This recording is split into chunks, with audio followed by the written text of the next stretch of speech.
the dyslexia law in 1985 in Texas did for us is allow those kids to, or even your mildly identified, mildly dyslexic kids, to rise to the top and get services. So, Right.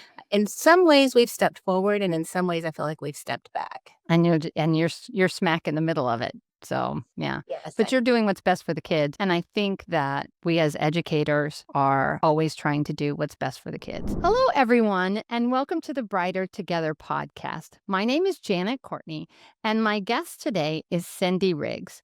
Cyndi is a special education coordinator at Hearst Euless Bedford ISD, and their offices are located in Bedford, Texas. Cyndi, thank you so much for being here today. Thank you for having me. I'm excited to have this conversation. Tell everybody a little bit about what your role is and what you do for the schools. So, I am a special education coordinator, as you said, which moves me in my school district. I'm over the dyslexia program on what used to be 504 and is now fully undersped in Texas, and the instructional resource teachers anywhere from kinder to high school. So I just manage the instructional programming, some of the training for our teachers, make sure that our dyslexia teachers are trained fully in the handbook that came out 2 years ago, answer a lot of calls and put out a lot of fires. Yeah, busy job It, for sure. it is. So we talked a little bit off camera about what's changing in Texas. Can you give people a synopsis of what's happening with dyslexia in Texas and how it's not infecting, how it's affecting what you're Freudian slip right there. How it's affecting what you're doing and what it's doing. I mean, obviously it's going to hit budgets. It's going to hit processes and all of that, and how you guys are responding to it. Absolutely. So I feel like Texas is one of the more or the most innovative state when it came to dyslexia because we've had a law since 1985.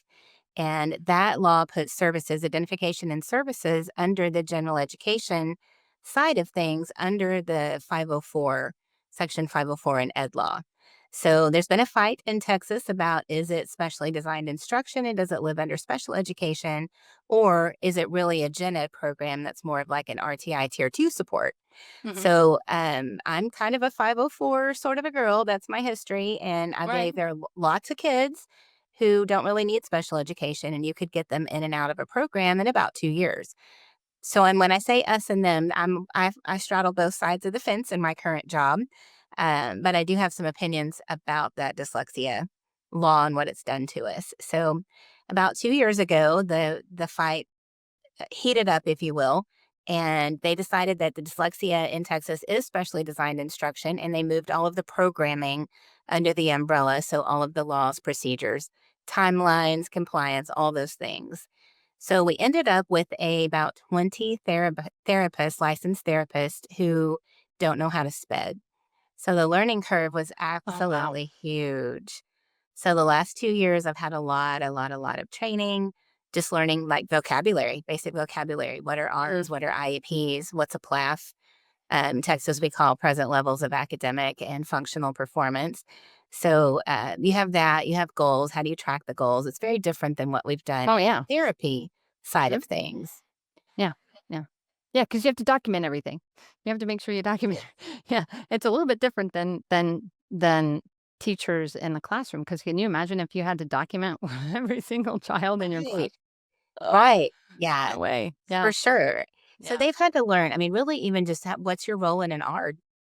What do you say? What do you not say? It's, And uh, ard, so everybody knows oh, is sorry. no, that's Uh, because I know that that's a buzzword in Texas because I live in Texas as well, but it's not a buzzword okay. everywhere else. So It's not. It's your IEP committee or mm, IEP team. yeah, So admissal review, admit, review, and dismiss is how we refer to right. it. Right. Yep. Okay, good. Anyway, so now they have to go on to, and if you have dyslexia, you have to go on to an IEP, not a 504. Right. And that law cuts everybody off in May. So anybody who isn't finishing a program in May, they need continued services for next year, are having like furious IEP meetings, getting those in place. We're kind of having to convince parents that it's okay to say that dyslexia services are going to be in special education now. Having a lot of conversation around that, a lot of emotion around that. Mhm. Mhm. Yeah. And I think we're almost there. We just have a handful of parents, but we've worked really hard to get them to understand that it's really special programming. And there are a lot of things that fall under the old way of thinking about special ed. It's not there anymore. It's special Right. programming. Yeah. Yeah. Yeah. And that stigma. But you have a generation that is concerned about that stigma. And my child's now on an IEP and I don't want my child on an IEP. I get it. I get it. Mama bear's claws are gonna come out. And we have, like, obviously on 504, we can offer accommodations, but that's not the same as services. What has been good for us is we have all kinds of data to show a parent, here's how they're responding, Mm. here's how they're not True. responding. We don't want you to dismiss them from the program. We want to take them to the end of it. Mhm. We have the data to show it's working. Right. Right. Yeah. Yeah, I get that. It's wow, teeter-totter. You're on a teeter-totter that's really hard to balance. That's a really hard to balance one. It's interesting too because I'm an SLP, speech language pathologist, who people don't know what that is, but most of our audience is gonna know. But again, I try to be sensitive to who's listening. But I've been a SLP for 31 years, and dyslexia was always carved out. That was a reading specialist's job. Never, because we are special education. Speech language pathologists, we firmly fall 99% of the time. I have been on a couple of 504s, but not many, because it is special education. But I think that the whole idea that dyslexia is that, and you can argue either way. You can, I mean, because it is a language disorder. It's a reading disorder, right? And a processing and all of those things. So that firmly falls into speech pathology. And now SLPs are also there are dyslexic SLPs that are phenomenal. I, as a 31-year veteran, wouldn't touch it with a 10-foot pole. I'd have to go through all kinds of training because I was not trained as a dyslexic SLP. It's not my wheelhouse. It never has been. Just like I wouldn't step into a NICU. I could, I'm technically qualified for all of those things, but no thank you. I don't have the skills. I don't have the skill set. I'd have to go through, all kinds of training to be able to do what you guys are doing. So it's really interesting to watch and see how it's changing and how. It I really is. Yeah. It really is. And I'm glad you brought that up because that's something we're currently living through. Our SLPs are not trained to recognize dyslexia Mhm. specifically, Right. but the overlap between the two really lives in the phonological processes Yep. area. Mhm. So when you have a student with that identification, you're working in that area for speech, sometimes they're the ones that are initiating the dyslexia referral. Mm. So you go from like a speech only student where your SLP is the only service provider to now have a diagnostician involved because we're going to do a full academic FIE to identify dyslexia. Now everybody's involved. Right.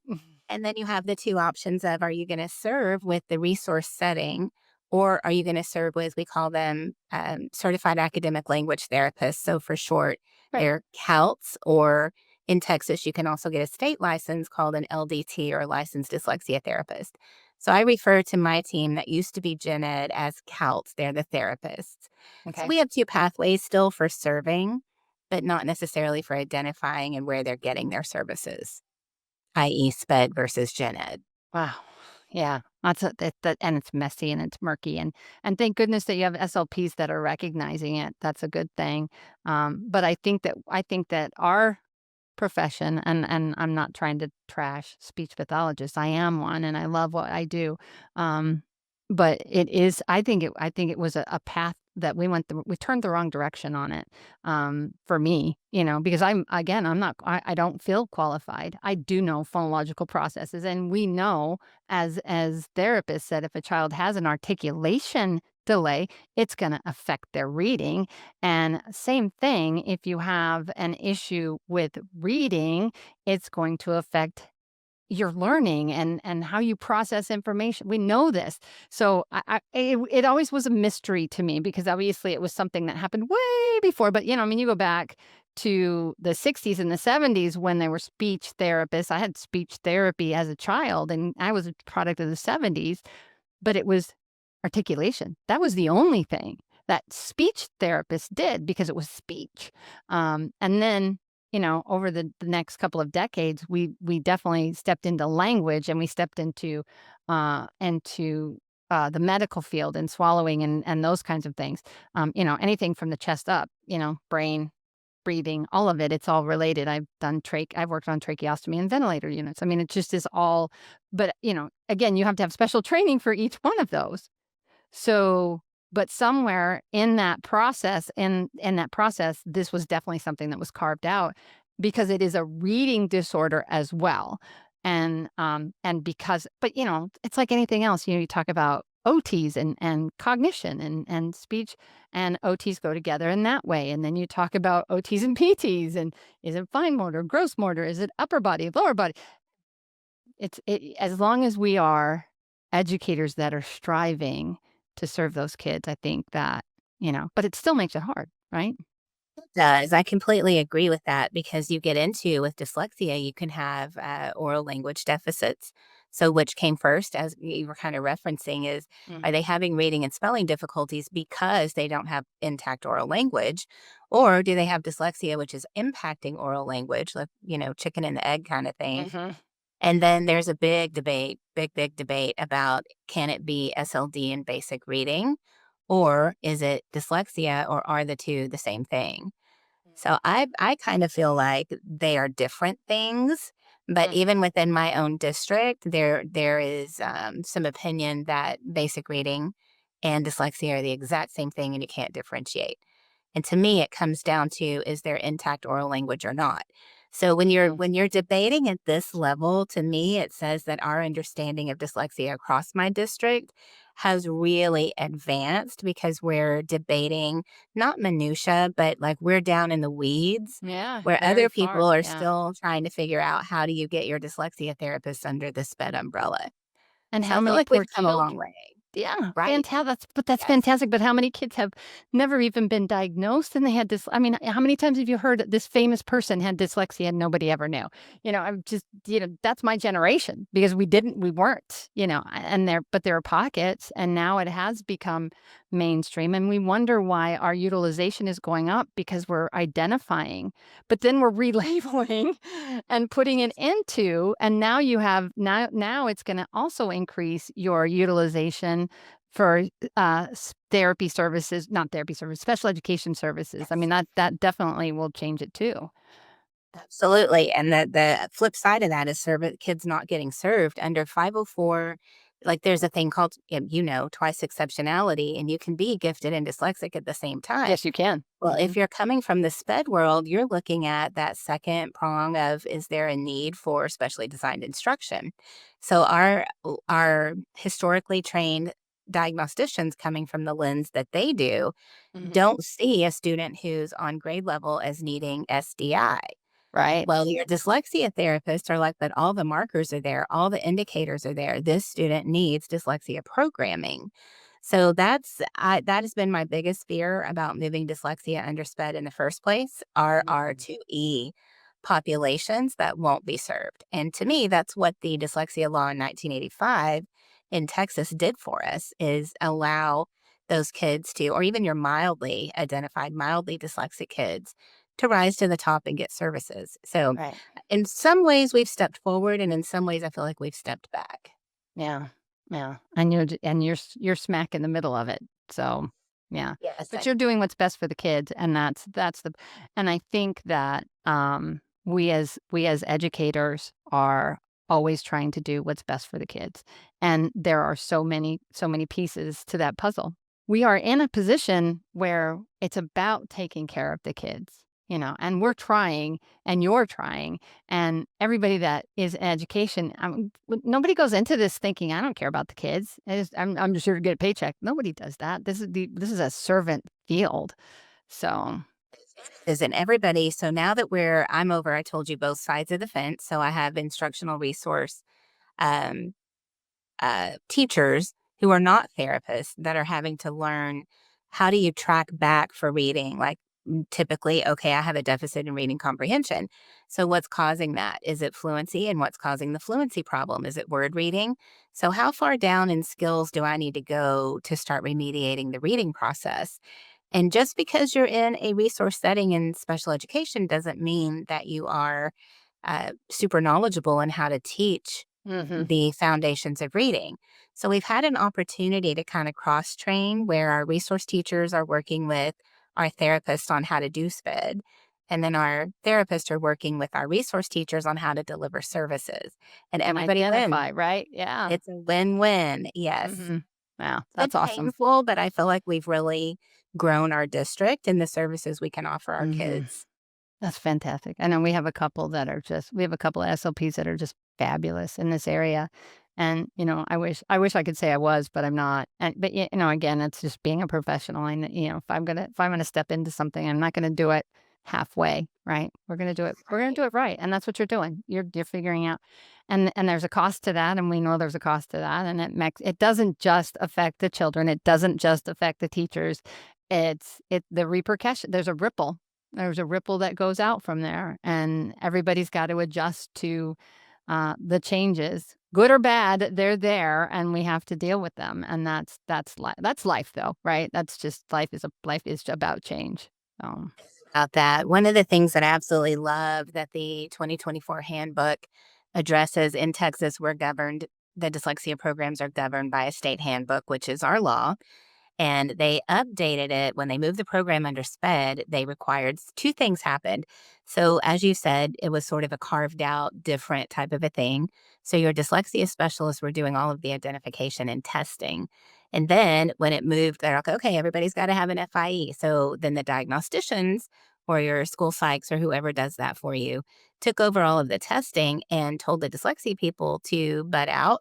You don't have a role here. And then the state came in and said, neither one of you are doing it well by yourselves. So now both of you are required to be on that team. oh, So it's called an MDT, a multidisciplinary team, which, as yeah. you know, as an SLP has been around forever. Yes, But, yes. for some reason, dyslexia felt like very territorial, Hmm. stay in your lane kinds of things from both sides. Right. So Hmm. now that they're required to work together, like I said, the knowledge base has just exploded and how we get there, how we process change. It's been painful Hmm. and we've had a lot of growing pains, but I'm really proud of the work we're doing and the teams that have formed between special education diagnosticians and our dyslexia therapists. Yay, and that's it. And the kids win. When those kinds of things happen, the kids win because you get more identification, you get more services. We can go back and forth all day long. It's one of those things where it's like it can be good, it can be bad, but whatever it is, we do it for the kids and we embrace the change. And change is hard. No one likes change. So we embrace the change because we embrace it for the kids. And that's what you've done. And yay, kudos to you guys for stepping into it. And you said you've been doing this for 25 years, which is fantastic. But you're dealing with it rather than being an ostrich and saying no, I don't want to do this, and burying your head in the sand. You have the kids, but ultimately the kids will get more. Will and dyslexia research is more. And we're learning more and more about why and how and how we help, and that's the best because we are a product of all those who have gone before us, right? We absolutely are. I feel like Tyncy Miller in Texas was one of the early pioneers. And I was very fortunate in my master's program to get to hear her speak at my college and then several of the conferences that we go to. And just really being that trailblazer and walking with Congress people in Austin in session, she relayed, Tyncy, I don't have time for you today. And she would walk them to their car or walk them to lunch because that was when she could get in front of them. Mhm. If that hadn't happened and some of the early pioneers in what programming looked like, if that hadn't happened, there would be so many students that were struggling that weren't the typical SPED student that never would have gotten services. Right. And we have kids going on to med school. I have a former student who reached out and told me she'd been accepted. She'd asked me to help through ADA get some accommodations for her for some entrance exams. Um, You just don't know where they're gonna end up. Yeah. Even in special education, your typical sped kids, you don't know where they're gonna end up. Mm. Mm-mm. You have to No. keep the standards high. Yeah, for sure. Well, I have one last question for you, Cindy. I ask this of almost all of my guests. If you could miraculously change one thing in your school, what would you want to solve? I would want to solve honestly, the case management duties, the paperwork, the compliance, the legal administrative things that keeps pulling people out of classrooms. The closer we are to kids, even as administrators, the closer we are to kids, the more we understand the needs and the bigger impact we can make. And so much of it is getting tangled up in administrative duties. Yeah, for sure. Well, Cindy, great conversation. Thank you so much for your time and for what you're doing for your students. Your passion shows, and I love that, and that's why I wanted to interview you. I knew this would be a great conversation. So, where can people go to learn more about your school and what's happening there? If they have any questions. Our website is www.hebisd.edu, and we have a dyslexia page. If you're interested about dyslexia, we have that page with a bunch of resources, a bunch of links. We've made some videos of our students talking about dyslexia and accommodations they use and showing how to do that. We have those videos posted there. And then any information about our school district is also on that website. Fantastic. Awesome. Well, thank you once again. I appreciate that. I really do. I'm excited to get this video out there so people can learn more about what you're doing. So that's great. Thank you for giving me the opportunity to talk about dyslexia. I could do it for hours. I Yeah. always say without notes, I can talk for 6 hours about Yeah. dyslexia. No notes. Yeah. Well, thanks again for being on the Brighter Together podcast because we truly are brighter together.